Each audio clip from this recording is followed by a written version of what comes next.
स्वस्थ शरीर भी भोग के लिए नहीं चाहिए, आपकी सेवा के लिए चाहिए। प्रभु, इस शरीर का दुष्प्रारब्ध कोई ऐसा प्रबल हो तो जरूर हम भोगें, उसमें छूट मिले ये हम प्रार्थना नहीं करते, पर आपकी सेवा में बाधा ना पड़े, आपके स्मरण में बाधा ना पड़े।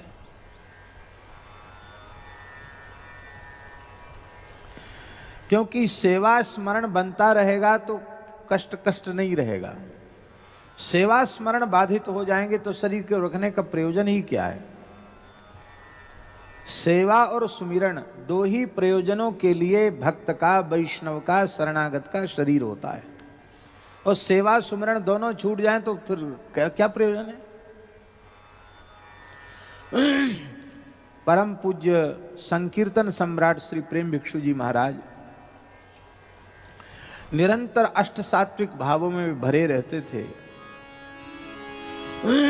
18-18 घंटे, 20-20 घंटे तक वे कीर्तन में बैठते थे, विजय मंत्र के कीर्तन में। और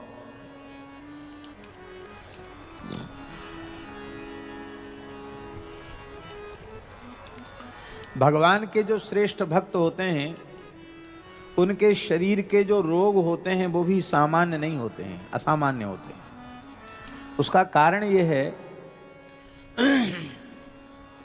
चिकित्सकों की दृष्टि में रोग की उत्पत्ति के लौकिक कारण होते हैं चिंता, अवसाद, विषाद, मिथ्याहार, विहार। पर यही भगवान के संबंध में हो जाए तो, इसलिए सात्विक भावों में रोग भी है, व्याधि भी है एक भाव, और अंत में प्रलय है। ऐसी ऐसी विचित्र बीमारियां प्रेमियों को लग जाती हैं कि मीरा की तो पीर मिटेगी जब वैद संवरिया होए। जा वैदा घर आपने तू मारो नाम न ले, मैं तो दाजी बिरह की तू औषध काहे को दे।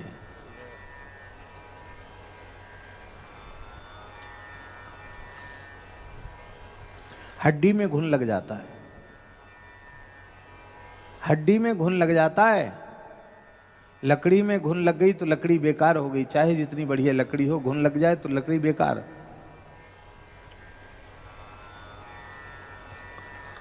हमारे पूज्य गुरुदेव श्री भक्तमाली जी महाराज के भगवत धाम गमन के लगभग 40 वर्ष पूर्व ही उनके हड्डी में घुन लगने लग गया था।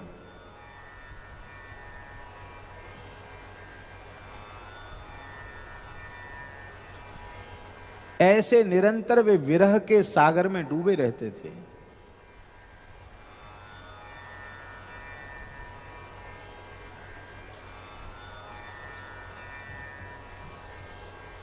एक बहुत अच्छे चिकित्सक थे, महाराज जी के चरणों में अगाध श्रद्धा रखते थे।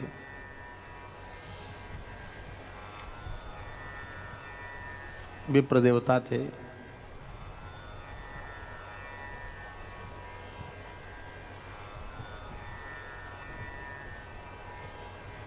बहुत पहले ही महाराज जी के उन्होंने बहुत पीछे पड़ के कुछ परीक्षण कराया तो उनको बड़ी व्यथा हुई। महाराज जी, ये तो करोड़ों में किसी एक को होता है, किसी को भी नहीं होता। ये दवा ये नहीं तो होम्योपैथिक दवा ले लें। वो होम्योपैथ के डॉक्टर थे बड़े।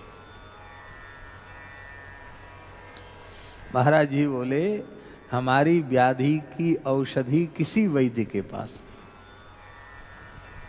आप प्रसन्न रहें, हमारी चिंता न करें।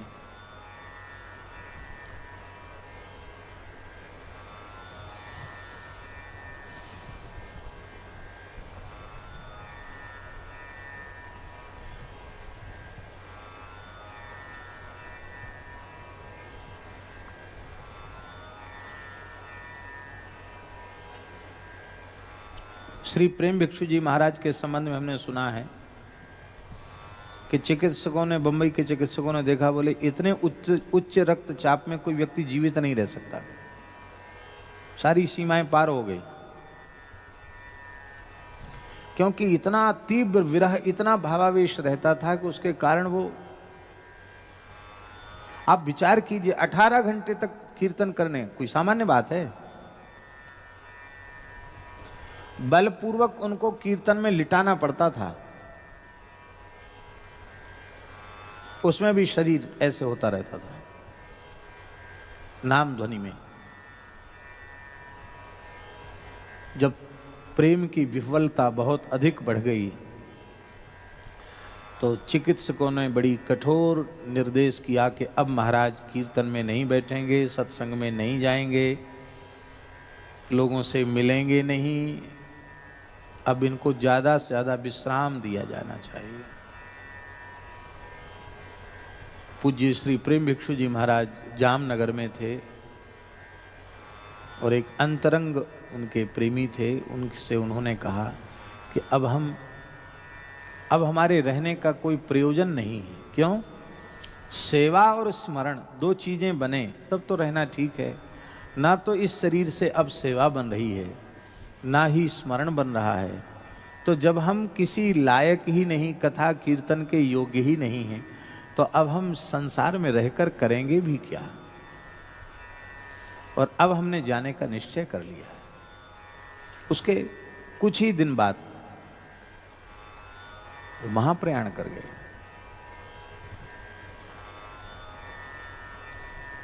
ये प्रेमियों का स्वरूप होता है, इनका स्वभाव होता है।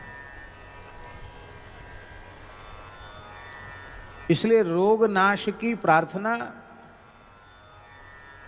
कभी किसी काल में होती है तो वो भी इस दृष्टि से उसे लेना चाहिए कि भगवान की सेवा में बाधा ना पड़े।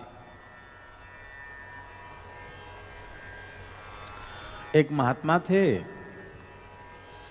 सत्य घटना है, एक राजा उनके पास सत्संग करने आया, बड़ी श्रद्धा से आया, जंगल में रहते थे महात्मा। सत्संग करने आया राजा उनके पास। तो पहले तो उन्होंने मना करवा दिया था, राजा की सूचना आई थी और दो तीन बार मना करवा चुके।